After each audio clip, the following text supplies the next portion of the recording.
I was born and grew up in Africa. I never thought in my life I would see countries overseas or even maybe take a plane. But all that changed when my mom moved to Montreal and decided to call me a year later when she got settled there. At first, when I heard about it, that I was moving to Montreal, I was excited and happy because for the first time, I would take a plane and actually go overseas. But when the days passed and I was getting closer to the departure date, I realized I was not really happy about it. Why? Because I was tired of moving from one place to another, tired of changing schools, tired of making new friends, and also I was scared of leaving my grandparents behind, who raised me my whole life. The departure date arrived and I had no choice but to take that plane and head for Montreal. During the journey, I was having fun, enjoying every moment of it, until I landed in Montreal. I was not happy anymore, but I was shocked and amazed by where I was. The buildings, the people, the environment blew my mind away. Days and weeks passed. I was angry and unhappy. To make things worse, at home I was not getting along with my mom because I never lived with her for years under the same roof. After a month later, I started school. Open your books to page 5. These books over here, okay? We're going to continue with the lesson that we were just talking about.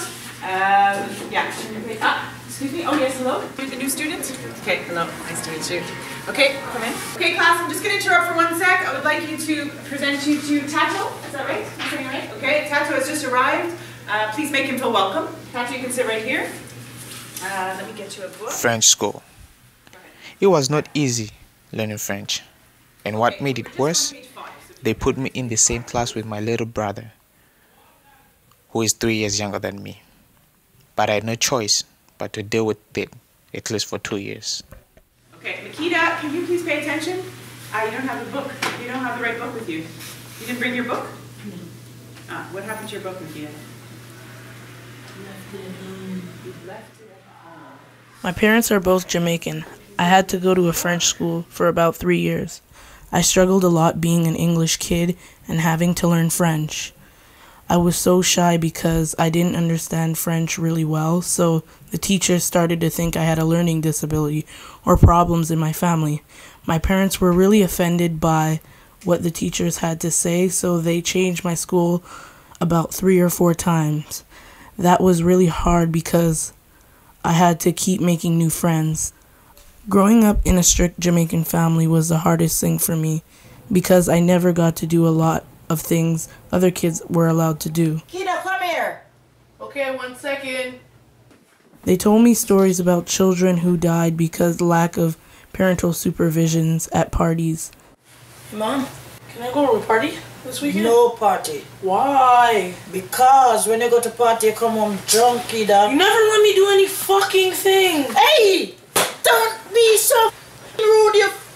What happened, Kida? Kida, why you have to go on and acting like that? Because you never let me do anything. No, Kida. You're just 16. Oh, whatever. I hate you. Oh, no. Come back right here. Have manners. You never let me do anything. Can I go to my room? Go on. My parents were very overprotective, so I snuck out and partied and argued a lot with my parents. I'd yell at them, swear a lot. I was very frustrated. Okay, so I'm handing back your tests from last week. Here they are. Some of you clearly did not study very hard. Some of you did a very good job. Excellent. Good job, good job, very good job. Tyler, there you go. That speaks loud. So, as you can see from these... Hey, what is this? What's this? Great, Tyler. I'm done with this shit. I'm out of here. I'm gone. Don't talk to me. Tyler, we're in the middle of class. Where are you going? Okay, well, if you're out, don't come back.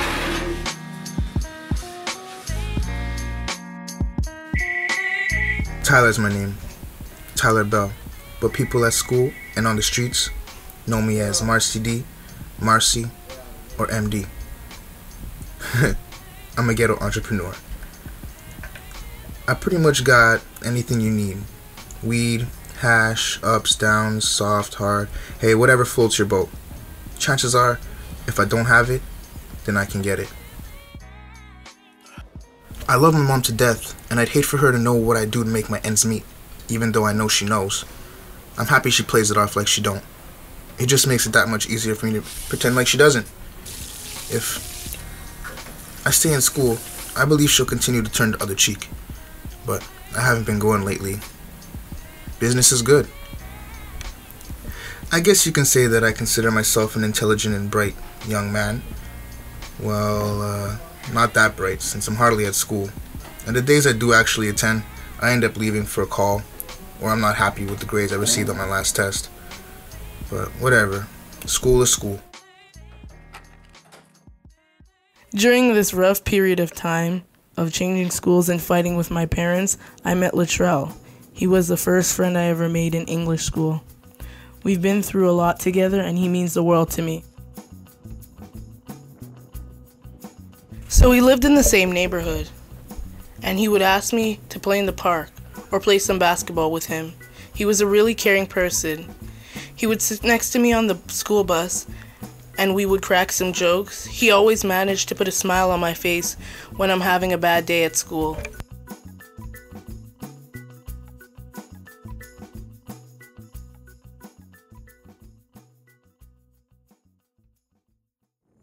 So I started failing in school. When that was happening, back at home we had financial and family problems too. So I decided to start selling drugs. I never got scared doing it because it was the choice I made, and I took that risk regardless of the consequences that I would have faced if I got caught. But likely, always played it safe when it came to doing illegal business. I fell in love with the fast money, so I dropped out of school after changing from a young adult school to an adult school, which was not fun. When I dropped out of school, selling drugs became my full-time job.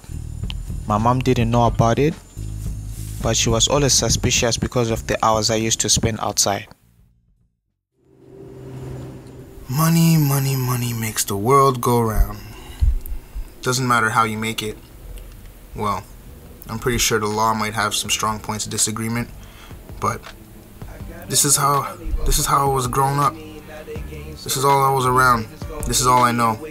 I got sucked into the game, and the whole money aspect of it wasn't gonna let me leave so easily.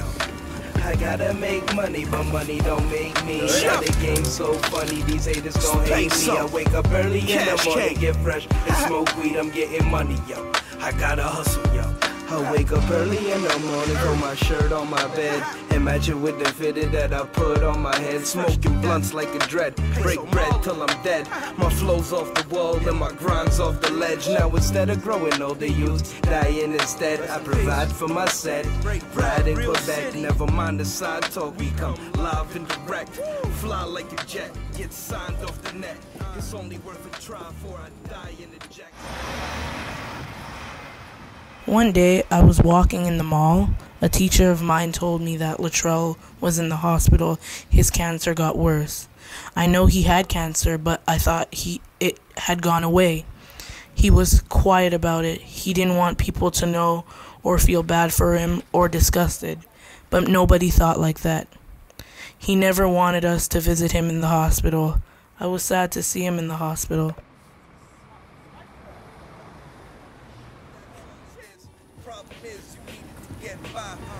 To the life you need to get high.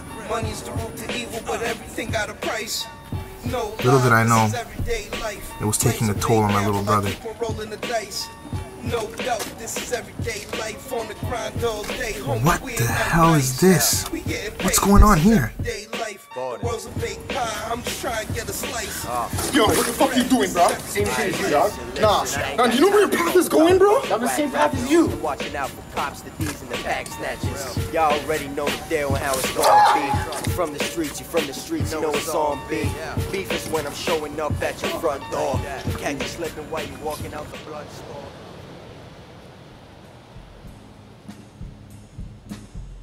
On January 18, 2011, my friend Latrell died. I walked into school and saw everyone crying on the school lobby bench. My friend told me it's a really gloomy day today. I was devastated. I cried for hours. Is this real life? I couldn't believe it.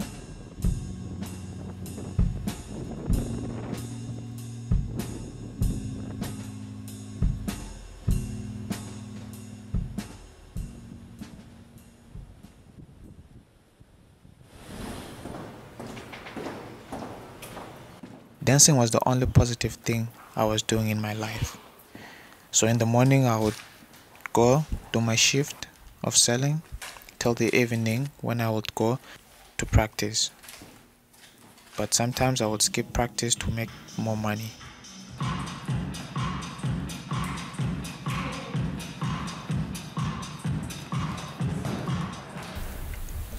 I can't believe that I was so oblivious and inconsiderate of the fact that I have a younger brother. What kind of example have I been setting for him? He was watching me all this time, but I was so absorbed by making my money to notice. Damn, I'm turning not only me, but my brother into something that we're not. If I continue at this rate, either me or my brother will get hurt severely, or even possibly die due to drug-related violence, and I wouldn't be able to carry that kind of guilt on my shoulders. I have to save him, so in order to save his life, I must begin with mine.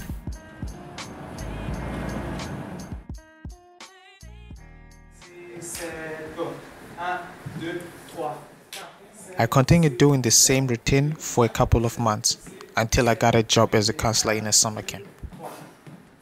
It was a different experience, but the impact I make to the kids made me realize I can do more good and become somebody in life. So from that point, I decided to change my ways of living.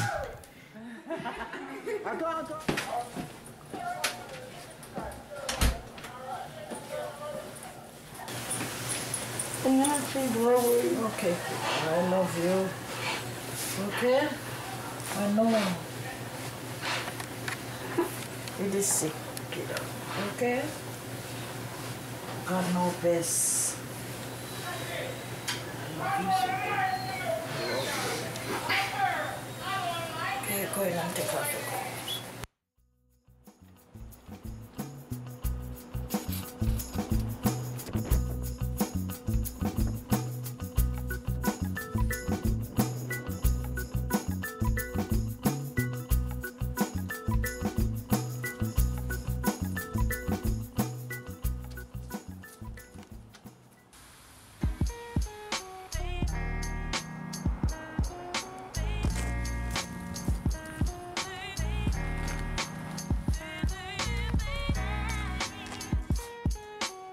And so I start a new chapter in my life, and hopefully a new book for me and my brother.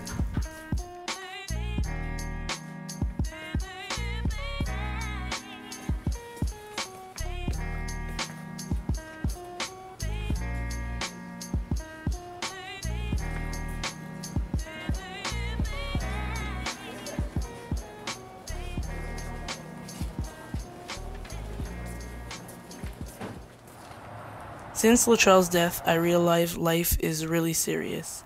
I changed myself. I stopped arguing with my parents because I know they just want the best for me. I stopped slacking in school. I picked up my grades and now I'm on my way to Gordon Robinson's Beauty Academy. It took a death of someone really important to me to realize what I value in life. I want to have a better future so I can share what I've learned with others. Back at home, things were getting better and better, and I was putting more energy into my dance because that's my passion. More positive things started happening when I decided to do good with my life. Now I'm in the program trying to find a job so that I can help my mom, and also I'm dancing most of my time. But my dream is to teach dance and inspire the kids just like me. But till then, life goes on.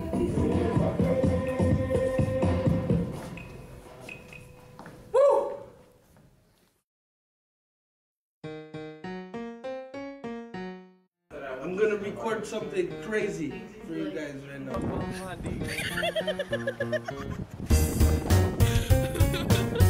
I think, man, do it.